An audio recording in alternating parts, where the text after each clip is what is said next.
ఇమ్యూనిటీని పెంచే chicken broccoli సూప్ని టేస్టీగా హెల్తీగా ఎలా తయారు చేసుకోవాలో చూద్దాం. ఈ చికెన్ బ్రోకలీ సూప్ తాగడం వల్ల బెల్లీ ఫ్యాట్ని తగ్గించుకోవచ్చు, వెయిట్ లాస్ అవ్వచ్చు.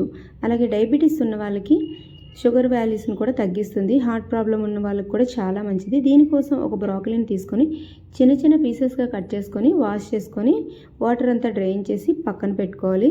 ఇప్పుడు ఒక ప్యాన్లో 2 స్పూన్ల కుకింగ్ ఆయిల్ వేసుకొని ఒక థాయ్ ఆరెంజ్ మిర్చి, ఒక గ్రీన్ చిల్లీ, ఒక 5 నుంచి 6 వెల్లుల్లి రెబ్బలను చిన్నగా కట్ చేసుకొని లైట్గా ఫ్రై అయినాక ఒక మీడియం సైజ్ ఆనియన్ పీసెస్ కూడా వేసి ఫ్రై చేసుకోవాలి.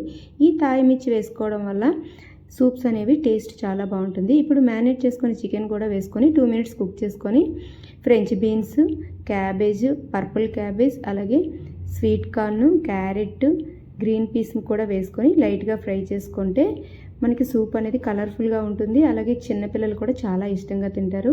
బ్రోకలీని యాడ్ చేసుకొని 1 మినిట్ ఫ్రై చేసుకొని schezwan chutney 1 spoon, dark soya sauce 1 spoon, red chilli sauce 1 spoon వేసుకొని ఒక 2 మినిట్స్ ఫ్రై చేసుకొని సూప్కి సరిపడా వాటర్ యాడ్ చేసుకొని అలాగే టేస్ట్కి సరిపడా సాల్ట్ వేసి బాగా మరిగించుకోవాలి. ఇప్పుడు ఒక బౌల్లో కార్న్ఫ్లోర్ ఒక 2 స్పూన్లు వేసుకొని లంప్స్ లేకుండా కలుపుకొని ఈ సూప్కి యాడ్ చేసుకొని బాగా లంప్స్ లేకుండా బాగా కలుపుకుంటే ఒక 5 మినిట్స్లోనే మనకి చికెన్ బ్రోకలీ సూప్ అనేది ఎంతో టేస్టీగా రెడీ అయిపోతుంది. ఇప్పుడు ఒక బౌల్లోకి సర్వ్ చేసుకొని స్ప్రింగ్ ఆనియన్స్తో గార్నిష్ చేసుకుంటే టేస్టీగా హెల్తీగా చికెన్ బ్రోకలీ సూప్ రెడీ. మీరు కూడా తప్పకుండా ట్రై చేయండి. మీరు బ్రోకలీతో ఏ రెసిపీస్ కుక్ చేసుకుంటారో కామెంట్ చేయండి. వీడియో నచ్చితే please like, share and subscribe.